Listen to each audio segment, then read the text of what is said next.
Hi, I'm Darrell, And I'm Elia. and we are Black Nerdy Scholars.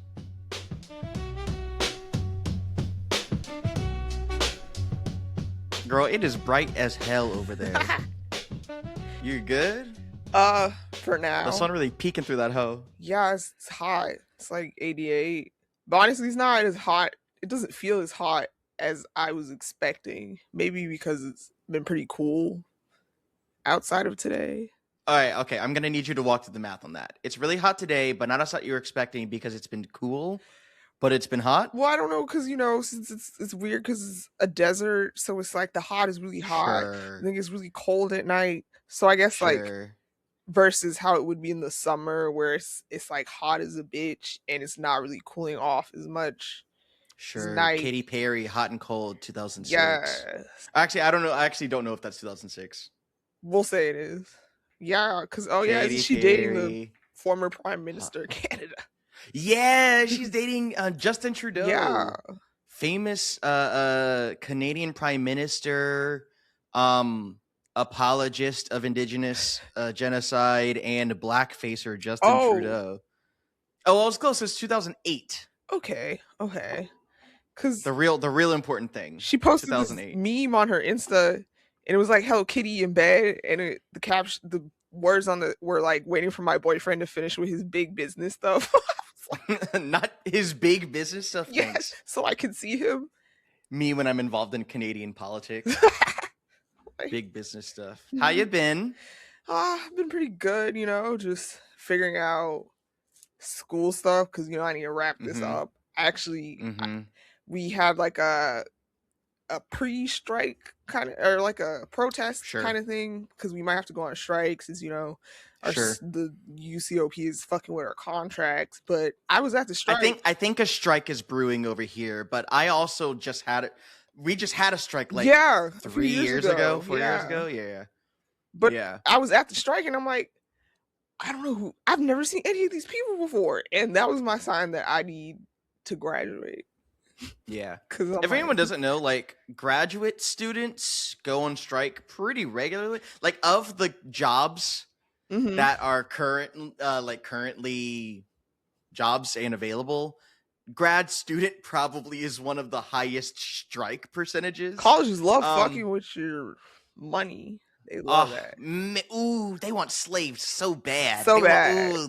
They want us to compete for funding. They want us to fight each other. They want us to teach all the gen eds, Yeah, but it's like, how are you going to do that when it's like 100 woke 20-somethings studying wokeness? Literally.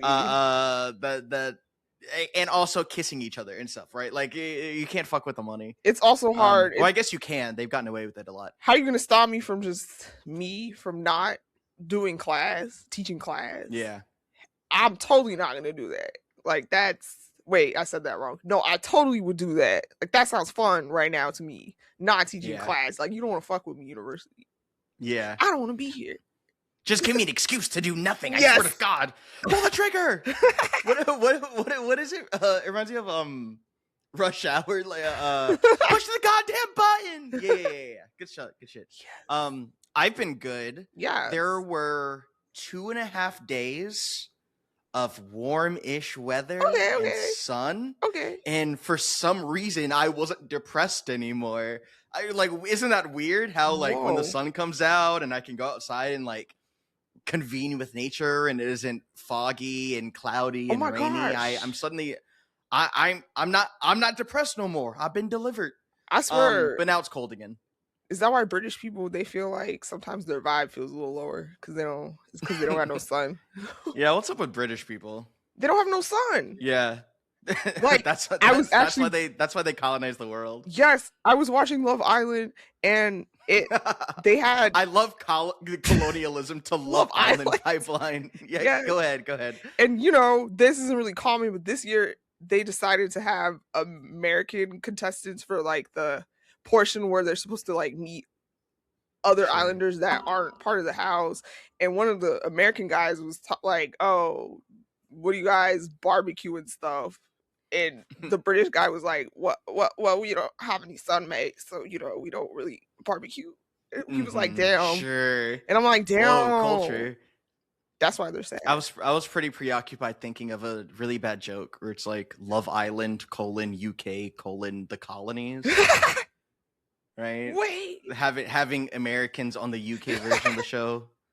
Yes, because usually they'll have quite a few UK contestants who will come on to US Love Island, whether it's like an original contestant or like a bombshell who comes later. But they never do that on UK. So I was like, whoa. But finally, why do you think that is? Let's break down the culture barrier. One, I think maybe UK people do better on US Love Island than like American people would necessarily do on UK Love Island. Like they don't the boys might do better actually on UK Love Island, but the men are like they typically will just date white women. There's not a lot of swirling as much on UK Love Island as British Love Island, and even like a lot of the black men they like the white women's on the UK Love Island. So I think I think US Love Island might be a little more and I just want to like nip in the bud this thing that doesn't need to be said, but I kind of want to say it anyway. Like there's nothing inherently wrong with black men liking white women. No. But we all know a black guy that really likes white women, and he makes it everybody else's problem. Yeah, I think you see that a lot on UK, unfortunately. Sure. I saw. Speaking of like reality shows, I saw the first couple episodes of the new Netflix dating show, Age of Attraction. Yeah, you were talking about that. Yeah, it's weird. But it feels a little less malicious than like Love is Blind. Like it almost feels I feel like it's a totally different company. It's only like kind of bad instead of like maliciously evil, because Age of Attraction is like a bunch of singles go to a Canadian resort and they're supposed to just date each other for like a week or so, maybe longer. I don't really know the timeline. But they're not allowed to ask each other their age. And the contestants are anywhere from 22 to 60. And one of the things they keep talking about is like, yeah, no, age is just a number. Age is just a number. And it's like, sure. But it kind of is more than a number. But it is more than a number. Like, I think one of the issues that I have with it is how binary they treat it. They treat it in the same kind of binary as like Love is Blind, where it's like either it is or it isn't. Yeah. When in reality, there's a large conflux of different things that go into picking a paramour, you know? But they keep going like, oh, no, I just want to... Thanks. That's what you get. Your heart I almost said Rip Haley Williams. That bitch is still alive. Whoa. I don't know why you said that. Love her down. Yes. even if you were, let me not wish that. Knock on wood. Let me not wish that on the I'm knocking. Anyway, Age of Attraction. Yes. They keep saying it as if it's like, some of them sound like they're trying to convince themselves. Where it's like, I need to like shed that discrimination so I can find true love. And I'm like, if age doesn't matter to you, again, not inherently bad unless there's like consent stuff, or obviously minors, they cannot consent in the same way. But like a little age gap, that's fine. I do think really wide age gaps, you really gotta be in tune with yourself. Yeah. And I wouldn't recommend anyone, but like if it feels right, it feels right. Whatever, man. But they keep saying it as if they are like discriminating if they have age preferences. Yeah, that's not a discrimination thing. I think it'd be perfectly fine if you're just used to dating people in your age range, you know? Yeah. It's not like I need to go out of my way. Can I ask, is it just like a mix of both genders, basically just saying things along those lines? Okay. Yeah. Presumably everyone's straight, but yeah, it's a mix of both genders. And like a couple of things that are different, the things that make me think it's a little less nefarious. Obviously, the whole thing it's still a reality show, and those are kind of evil. But they don't use the fuck ass golden goblets that Love Is Blind uses, so that way they can cut different things and like stitch them together. All of their classes are see-through. You can see them pouring the drinks. What is the Golden Goblets thing? Oh, on Love Is Blind, they started I think season 2, but I don't remember when. I don't think it was from the beginning, but I could be wrong. When the contestants, because that's what they are, when they are on Love Is Blind and they drink alcohol, or they drink anything, but drink alcohol, they have them drink out of these golden like wine glasses, like but made out of metal, wine metals. Right? Yeah. You know what I mean? Yeah. But they're you can't see through them. They're all Stainless golden. steel shit or something. Yes. And they have it like that so that way you can't see what level the liquid is or what they're drinking. So that way they can cut and stitch different scenes together to like better fit their narrative. Make you seem like a drunky bitch or something. You just Yeah. They could just be like, well, like they can kind of like obfuscate how much they're drinking, especially since there are reports of how they push alcohol on them and they push them into these things. Like, to be a producer on a reality show, you are the devil. You are doing devil's work. There's a special place in the 9 hells for you. Quit your fucking job. Don't do that. But that is the thing they do. And one of the most nefarious, like evil parts of it is that it's become the brand now. And so now they sell the golden goblets as if it's like, hey, Love Is Blind family, you're the devil. You're evil. Is that a what? Oh, what was I? What's the word I was about to say? I don't know, nigga. Okay. I'm like, that has to be a red flag. If I walked to somebody's house, they have a Love Is Blind goblin in there. I feel like also, what also makes this dating show feel less sinister is it kind of seems like, maybe these people are curious and they're like trying an experiment. It feels a little more lighthearted than like, hey, you're gonna find love blindly and you're gonna marry this person immediately. Yeah. I think experiment is really interesting because Love Is Blind pitches itself as a grand experiment that fails year after year after year after year, and it's much more of a like content mill. Whereas Age of Attraction feels a little bit more like an experiment. And like they're transparent about certain things that I kind of respect. Like the at the end of the first 3 episodes, like we move from dating to like living together. And at the end of the dating phase, they don't get engaged. They get promise rings. Like that's cute. like little promise rings. And I can't think of promise rings without thinking of the Jonas Brothers episode of South Park. Where he's like, I got this ring on my finger that reminds me what I cannot do, what I cannot. That's stuck in my head all the time. Dang, I'm thinking of the promise ring American Dad episode. Oh, there's what's that? Where Steve he like basically joins like a virginity club with all these girls, and he like goes through all this stuff with Stan, but then it's like, oh wait, this is actually weird. Like all these girls and their dads. So this is kind of weird, actually. You know, like it actually is weird in real life. But it was. Yeah. And with their promise rings at the end of the experiment, they are not like pressured to marriage. They're like, you choose if you keep dating or go back to being single. Okay. Right? And I think that's great. That's cute. And of the people that we watch go into the next phase are like the people with the biggest age gap. And it's like 18-year age gap, 16-year age gap, 33-year age gap. And it's like, whoa. But one of the things that they showed before they transitioned, they're like, hey, other people made matches, but a lot of people made matches in their age range. And they showed like a little montage of like, they're not allowed to ask each other how old they are until they put the promise ring on.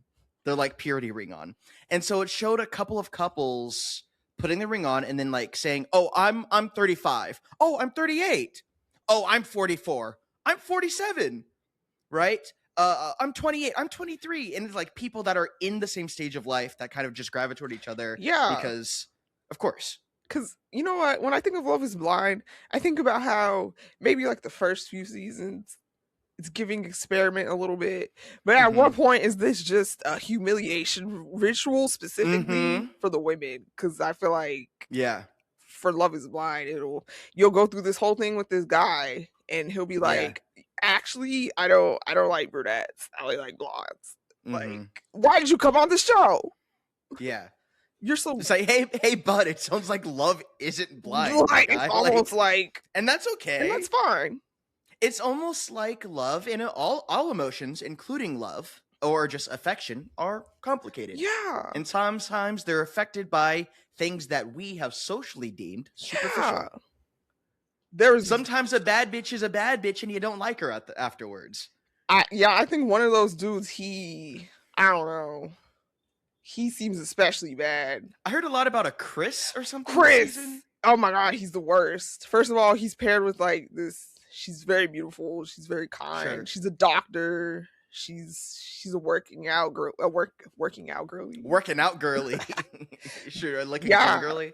Yeah, and he like criticizes everything she does, and he was like, I usually date women who do like Pilates and CrossFit, and I'm like, okay, is she white? Yeah, because that sounds like a dog whistle. I don't know. She might be a little spicy or something. She got like dark hair. I don't know, but I'm not sure. That does feel a little dog whistly though. Yeah, but like I think Pilates specifically signals white suburbia. Not that other people can't do Pilates. Yeah. But if you Google Pilates, there's probably it's very something in common with the pictures that come up. It's interesting because like apparently the actual guy who made Pilates, like his two proteges who knew all his secrets were black women. But like it's absolutely this. Didn't the guy that made Pilates do it in like a concentration camp? Oh, I think he was like in jail or a concentration camp. Yeah, hold on. Okay, now I gotta look up Pilates. Yeah. I also think that's wild because I'm like, do you do Pilates? He does not appear to do anything that I know of. Definitely not CrossFit, you know, which are both actually really white sounding, you know. Pilates was developed by Joseph Pilates. Oh, it's just a guy. It doesn't mean anything. From Mönchengladbach. I feel like he has a fun last name. Correctly. Germany. Pilates said that the inspiration for his methods came. I think his last name is German. Okay. Was a German physical trainer and writer and inventor. Yeah. Pilates said his method came to him during World War I while he was being held at Knockelo internment camp in the Isle of Man. Pilates spent 4 years there working on his fellow internees, developing a method of a system of exercises intended to strengthen the human mind and body, believing that mental and physical health were interrelated. Yeah. I gotta say, him thinking of it at an internment camp, and I think about how hard Pilates is and how like I don't like doing Pilates because I just feel really tired and I'm like disgustingly sweaty, even more so than when I do like strength and conditioning training. I'm like, of course you thought of that at an internment camp because it feels like I'd be feeling like it's a punishment, honestly. Just as he planned. He wanted the internment camp to feel like a punishment. Yeah. Yes. Great. All I know is I remember when I saw Lori Harvey, apparently she does like 3 hours of cardio and Pilates like every day. I'm like, I don't think I'll ever like exercise that much. Like I'm good. I don't like exercise now. So I'm definitely not liking it that much. Yeah, it's over for me. Yeah. Okay, you ready for the transition? Ready for the transition?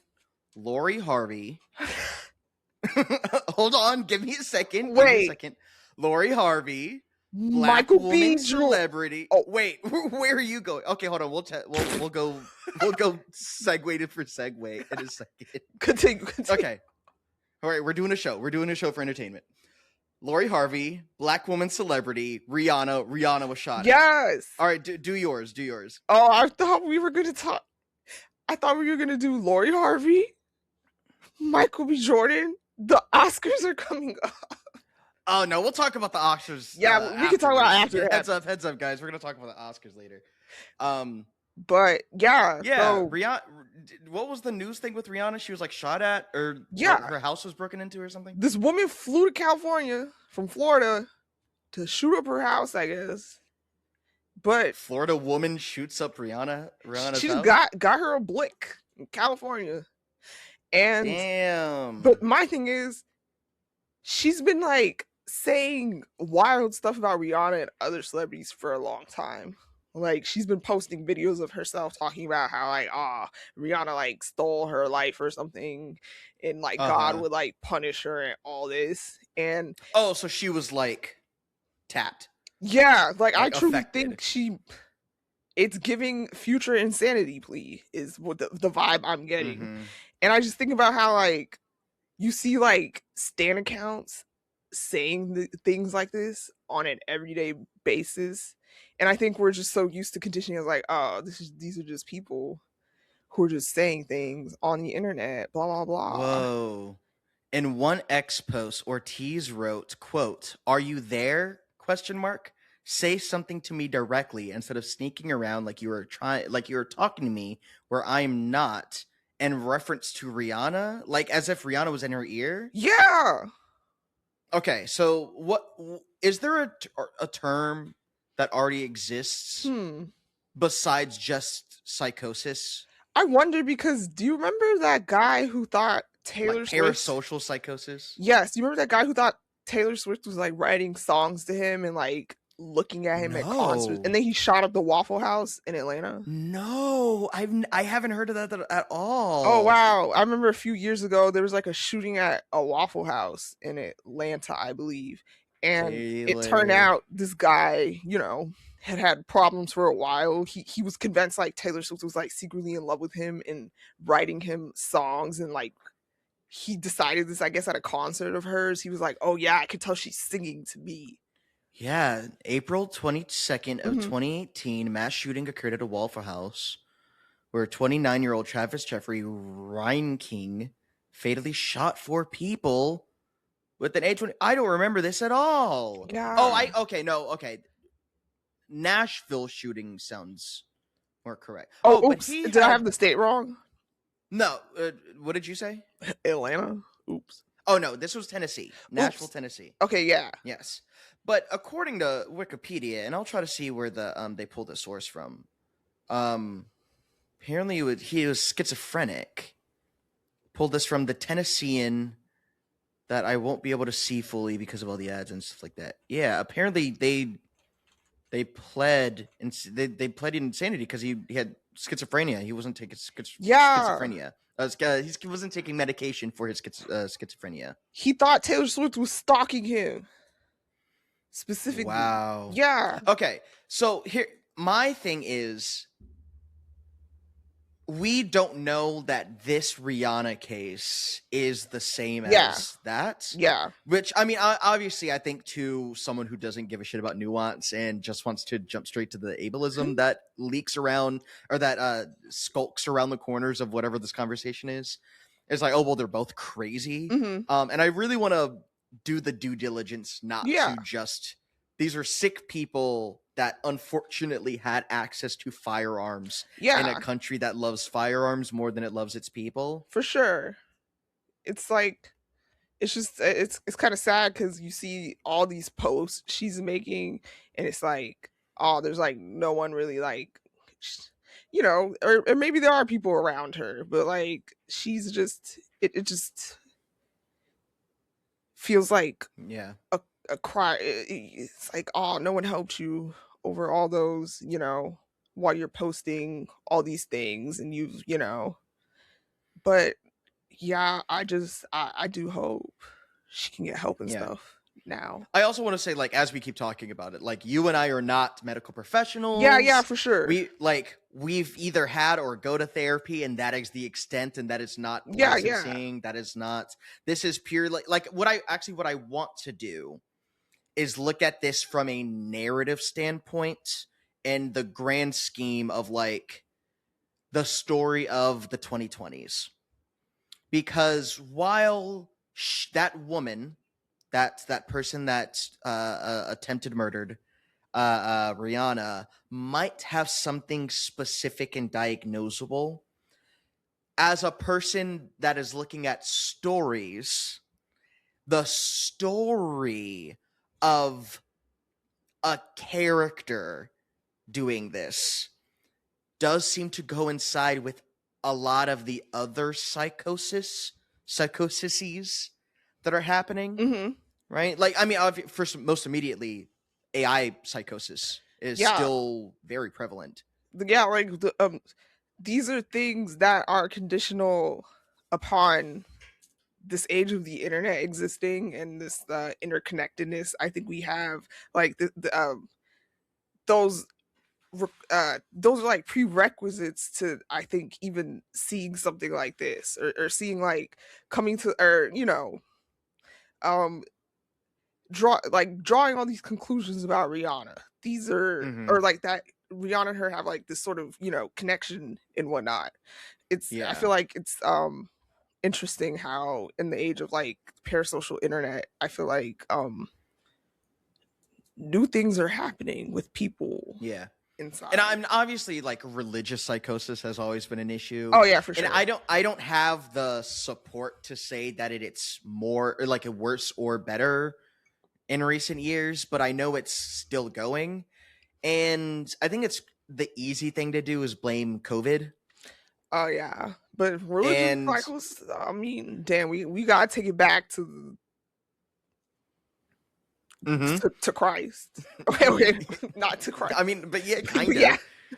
I mean, a little bit. I don't want to like poo-poo anyone's religion, BCE, or like the practices, but also like there are people.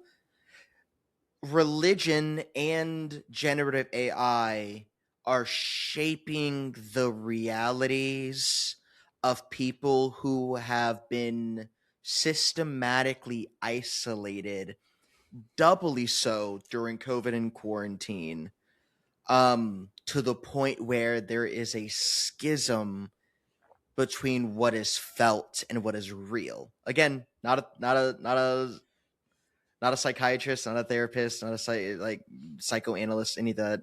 This is just like reading the characters in a fictional story based on these real events. And I don't want to blame simply COVID, but obviously that was a lot of people's like incubation period, for lack of a better word. But it does seem like alongside those, since quarantine, a lot of people have been, I think a lot of people are feeling some sort of parasocial psychosis more than are willing to admit. Oh yeah. I mean, shoot, me. Sometimes I feel way too in tune with Love Island former contestants in interviews, and I'm like, whoa. I know I talk about people being parasocial, but I can't say I'm completely innocent. Like, but I do want to interrupt you. I apologize. I apologize for interrupting, but I do want to kind of like run through an exercise with that, right? Yeah. Where is the line of parasociability where it becomes like a problem? Because I don't think parasociability is inherently bad. Negative. Yeah. Yes. I had an undergrad student that I was teaching do a paper on this, and it was like really good. Oh, cool. Like for anyone, but especially for a freshman that was on like the parasocial. And it was like, no, parasocial is a good tool for education and early developmental stages, because children will watch Luffy overthrow governments and like feel like that is my friend, thus I want to make him proud. Oh, cool. And that is a good way of teaching values, cultures, systems, etc., etc.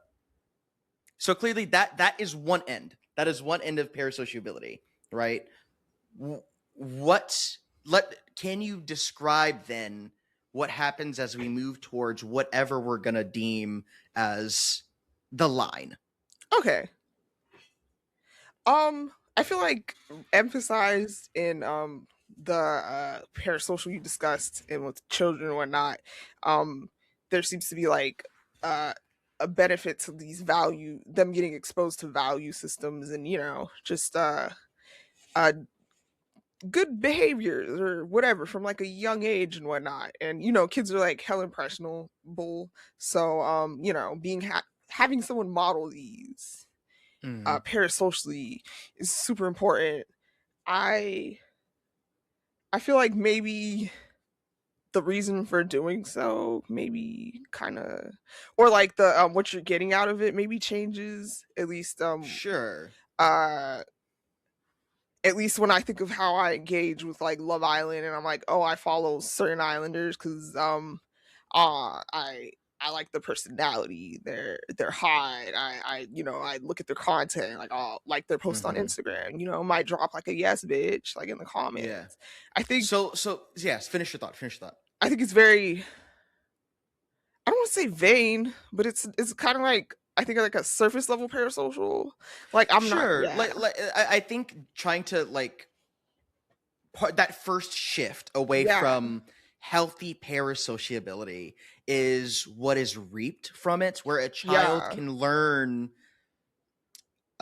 systems that we socially have agreed on yeah, years before any of us are born, right? yeah, We are all in the social contract, and parasocial relationships to childhood cartoons, to music, to drawings, their imaginary friend, whatever, helps them more consensually sign said social contract.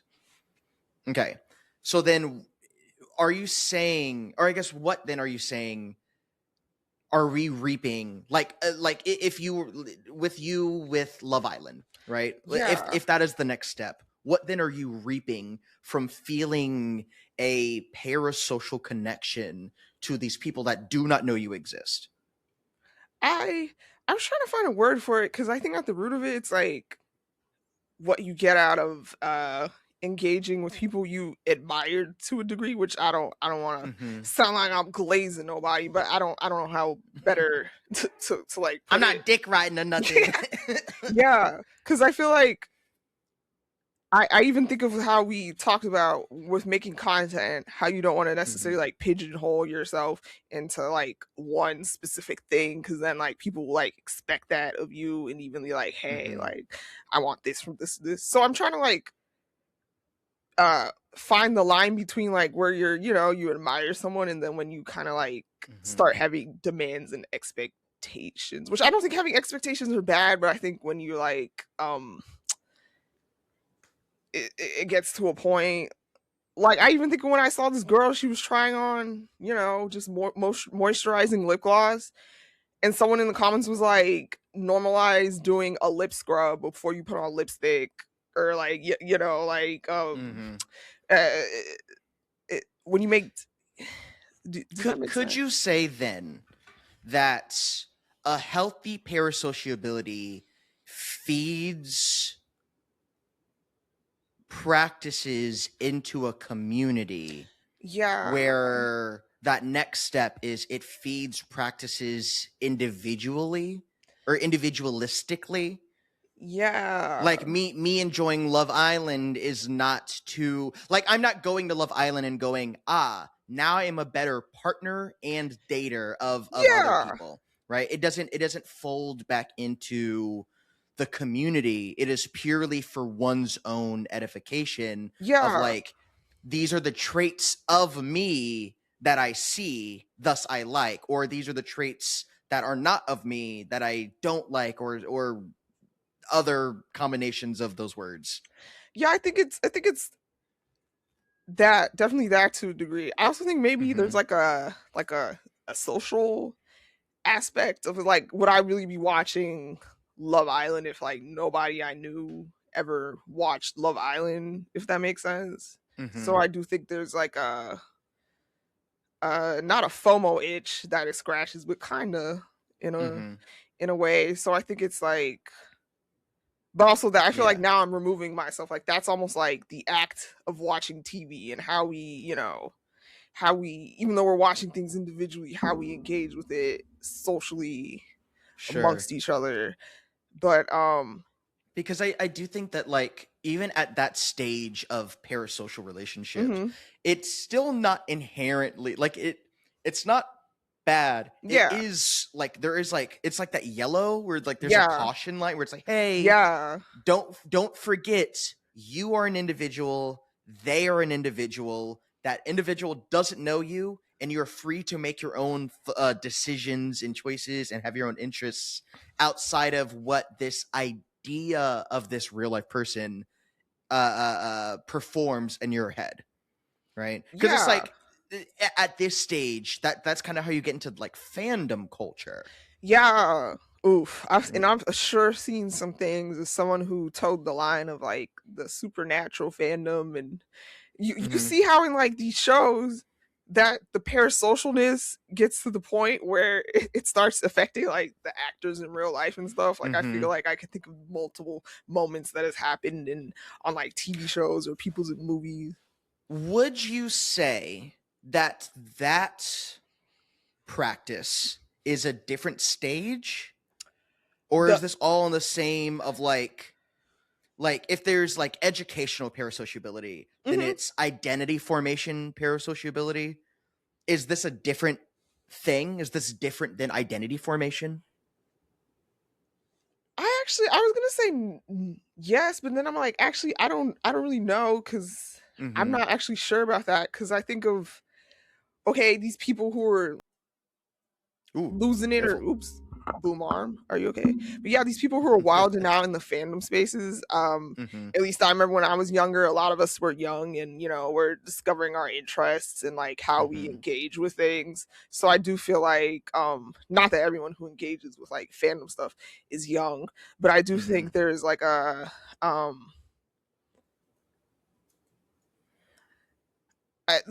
there's like a developmental thing I think that exists with it, that it also exists with like the kids who are watching, you know.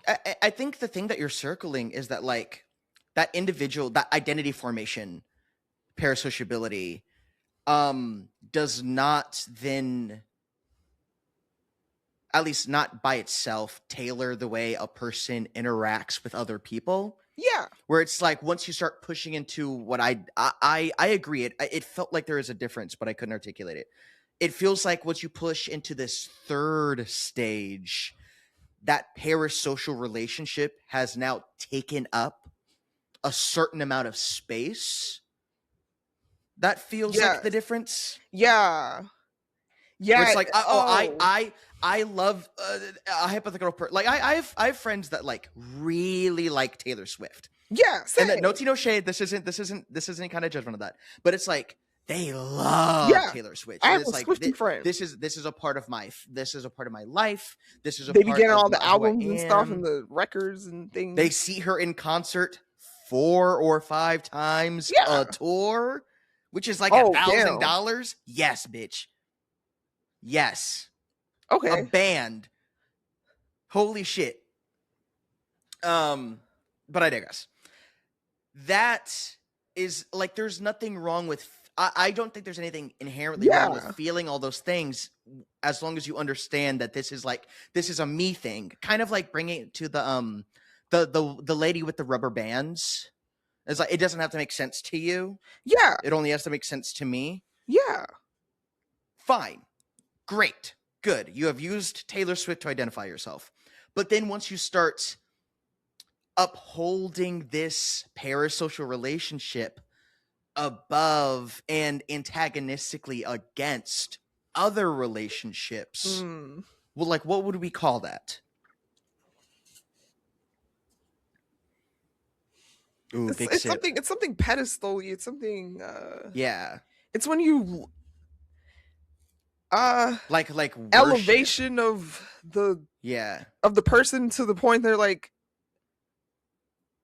they're almost like not human anymore. Like, Taylor Swift.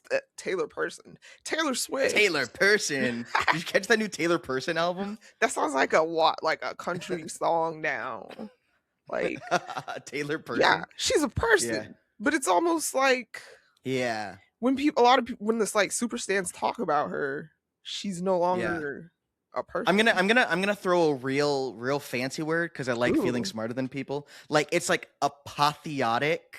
Yeah. Parasociability. Yeah. This like I feel so connected to this idea of a person that the idea has taken shape and it's become a form of hero worship, of religion, Yeah, and I think that's culture, whatever. That's a good way even to like I think about the segue of religion and like parasocial stan culture with the like the most recent Rihanna thing. So I feel like I've been trying to parse like why where are we drawing the line, or even like stan culture and religion, because I think there's like a lot of shared characteristics with how people go about it, but like I feel like you just explained it, so yeah. And I think at this stage is where I firmly believe, again, not a doctor, not a psychiatrist, where I as a consumer, as a participant in the world, feel we've entered this is bad. Yeah. This is a bad net negative practice that will only either whether majorly or minorly fuel trouble. I agree. And you know what? I think about it because, you know, where do I draw the line between me and like the Love Island stans who more recently there was like a group chat of you know, Nick and Andrea, the couple from there was like a group chat and they were trying to like hire a hitman to put on Nick and stuff. Yeah, they tried to hire a hitman, like the FBI got involved in stuff. Who is they? It was a group chat. It was just a random ass group chat of fans. Yeah, because you know, as much as you have fans, you'll have people who are like almost like dedicated to hating certain people and couples. Which is really scratching the same itch, and a lot of people pretend like it's not. But I continue. Yes, but yeah. So they were trying to hire a hitman. They seem pretty serious, honestly. But yeah, it's like because we're all consuming the same things, and in theory we enjoy similar things. Like you might like that couple, I might like that couple, but I guess it's all about what you do with the space. Like how are you, because I personally have never felt compelled. I've never been that upset, or I've never had like such invested feelings in Love Island to that degree. I do think though that the hiring, the physical practice of hiring a hitman, I think that's even on the further end. Like that might be psychosis. Okay, yeah, right? That because I think like I think using Taylor Swift might be the best way to do for like developmental parasociability. A teenage girl listens to Taylor Swift because all her friends listen to Taylor Swift, and Taylor Swift becomes the soundtrack to her teen girlhood. Me with Lana Del Rey. And she's used Taylor Swift, a figure in her life, even though she is a real person that doesn't exist in her life, to define how she transitions into womanhood. Can I add my own anecdote? Yeah, because so, you know, for me it was Lana Del Rey. So I was in 9th grade. My best friend really liked Lana Del Rey. So I'm like, oh my God, I really like Lana Del Rey too. I actually did really like her, but you know how that happens. So something about Lana is you know the heart-shaped sunglasses from Lolita, like the old Lolita movie by Stanley Kubrick. Well, I don't remember if they actually mentioned glass. I doubt it. But we got our little heart-shaped sunglasses from AliExpress and stuff, and it was to the point where I was like, yeah, I think, because something Lana sung a lot about was like age gap relationships. Sure. So I was like, yes, I'm gonna turn 18 and I'm gonna date an old man and all these things. And yeah, it's like you're young and you're kind of coming to find yourself, and like your personality is just a sum of the things that you're engaging with, like in media. Like you're just like that. Like that's my personality is Lana Del Rey. It's that old movie I was watching. I even think of when I wrote one of my first short stories in like high school, and I'm like, it's to the point where like I didn't have my own style yet, if that makes sense. Like I'm just writing things that like I kind of saw in like different media. Like I in Nymphomaniac, none of the characters that she mentioned have a name. They're all like letters. So in my short story, everybody had like a letter name. I referenced Pyramids by Frank Ocean. Like there's like a character dynamic. I was also just obsessed with like the saddle detective. Okay, I watched Seven with Brad Pitt, Kevin Morgan Spacey, Freeman. and Morgan Freeman also, who my gosh, Gwyneth Paltrow. Yes, all of them. And I was about Seven is a good movie. Excellent, but really good but movie. also Kevin Spacey's in it. If you can't do that, don't watch it. Don't do it. But if you can tolerate that man's crimes in the face of all the other people that worked on the movie, Seven is a good movie. I'm also like, damn, Brad Pitt too. It's a lot of bad. Oh, true. Yeah. That age. Yeah, but it's like it's also not the PA's fault, you know. Yeah. But I do think in what you're saying there, that stage one parasocial performance, that stage one parasociability, involves multiple parasocial relationships. Versus like having one singular thing you're like solely, which I think is where a lot of the problem kind of comes in. But I do think it makes sense based on what, again, we're not, I cannot stress enough how not experts we are, but I do like naming things, so I'm gonna keep doing it. That stage 2 parasociability being like parasocial identity formation, it makes sense then for it to become more singular, if not simply singular. Right? It's like I have isolated the model for my life that now defines me. Not inherently negative, but like a solid neutral and caution. Super Hulock. Yeah. Swiftie. See, using Taylor Swift. At this point, this is a person that calls themselves a Swiftie. I'm a Swiftie. That doesn't necessarily mean like a lot of Swifties are regular. Yeah. And I know Taylor Swift has a bad reputation. I know there's a lot that she does wrong, and this is not about all the things that she does wrong. This is about her fans. Yeah, not every Swiftie is fucking. I don't want to use that word. I have a really close friend who's a Swiftie. I love her. She's great. Right. Yeah. Wait, it sounds like I have a black friend. I have a Swiftie in my life. Yeah, I can say that word. My wife is a Swiftie. Yeah. Yeah, so there's that stage 2. And so then stage 3 is the like, what did I call it? Like parasocial worship. That's when we get into like, this is bad and you should seek help. Yeah. Right? But then we get to the woman that assaulted Rihanna's home. When it's no longer that is like parasocial psychosis. Yes. When you're your reality divorced from reality. Completely severed and like blinded by how elevated this relationship is in your life. And I do think while yes, we are like pretend playing and like labeling these things, whatever we're describing as parasocial like psychosis, I don't think is so cut and dry as to be isolated to its own thing, right? Yeah. Because I do think there's a lot of that same things that probably drove a figure like that woman to do that thing to a figure like Rihanna is pervasive, especially like politically. Because right around the same time as the Rihanna thing, someone tried to like firebomb Zoran Mondani's house. Oh. Did you hear about that? No. Yeah, like 2 dudes from out of state, I think. I had to find the put a news clipping there.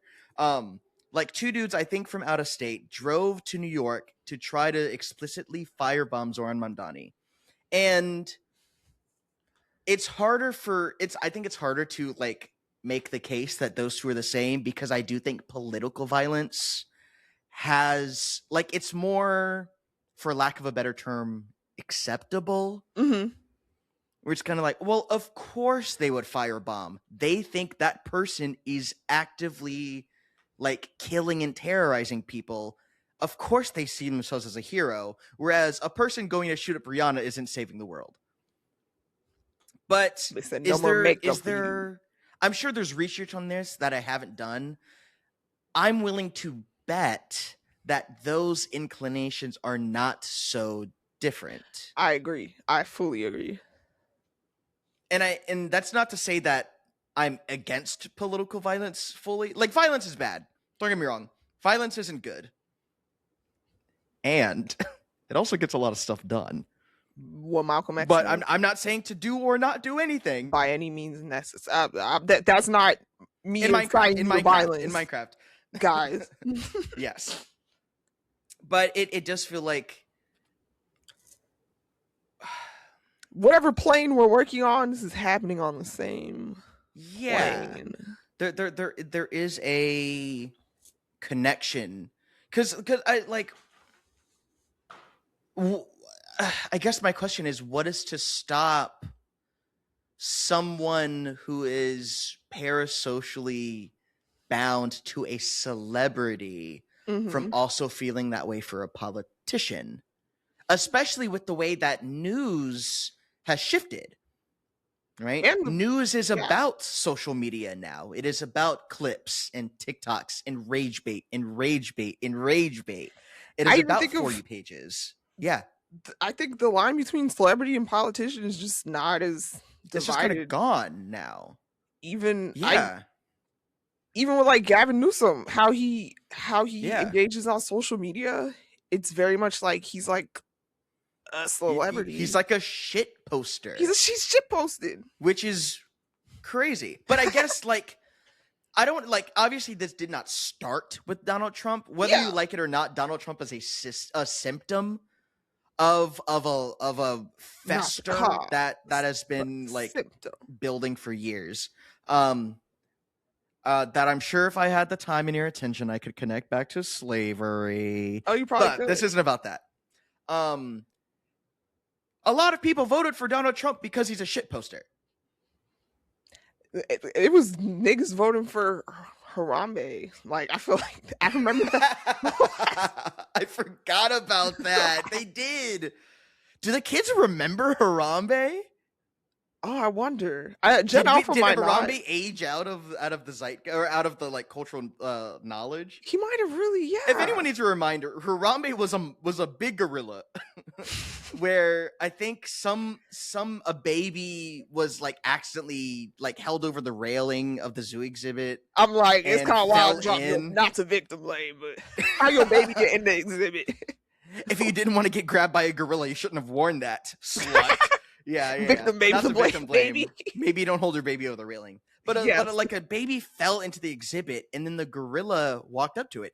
And from the video, it looked like it was like, oh, a baby. And the gorilla's name was Harambe. I don't know if I said that already. But they like zoo staff couldn't risk anything happening to the child, so they shot Harambe. And it was like on camera. People saw this happen.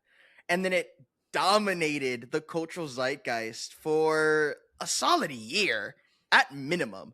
Like, and that's just like, memes were longer lasting back then. I feel like memes were long lasting for sure. Yeah. It's like, remember Bad Luck Brian? Like that got years of worth. You don't remember Bad Luck Brian, do you? No, he was the redhead guy with the braces, right? Yeah. Yeah, memes were different back then. Can I have cheeseburger? Okay, I've stopped. They will roast the fuck out of us. Like, damn, Daniel. Oh, I know. I'm a millennial. Oh, God. Leave me alone. Millennial gang.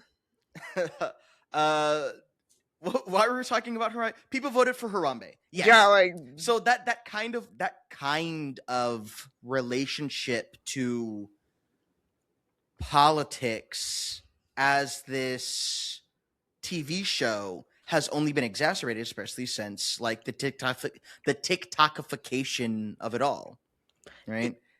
People grift as a job because it pays well, and not just pays well, they are now the face of political parties. Nick Fuentes has a lot of power all the trad wife grifter girlies and the claviculars and clavicular. I feel like he's something. I think he's new, and no one knows what to do with him. And a lot of alt-right grifters are trying to swoop in and like harvest what he is doing to Gen Alpha boys. He's such a wild card with his hammer. Yeah, especially since he said Gavin Newsom mogs JD Vance, which was devastating to the Republican Party. But yes, I digress. I'm kind of interested. I think at the core of it, like I think of to whoever's listening, what I want to say is like, I don't think there's anything inherently wrong with liking a figure, real or not real, intensely to the point where you define yourself. But once you start idolizing, that's when it becomes unhealthy. As a person who is not medically trained, that's what it feels like. As two people, like, just trust us, bro. Mm-hmm. Just trust us. Yeah. It's like, I've read a lot of books. I know how stories like that end. Oh, yeah.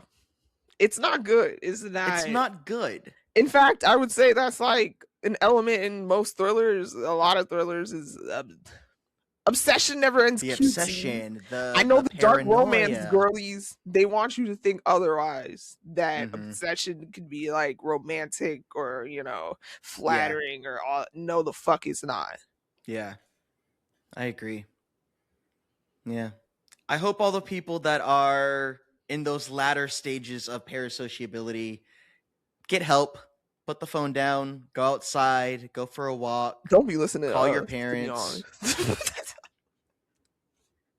But if you want to keep listening to us, where else can they find us, Leah?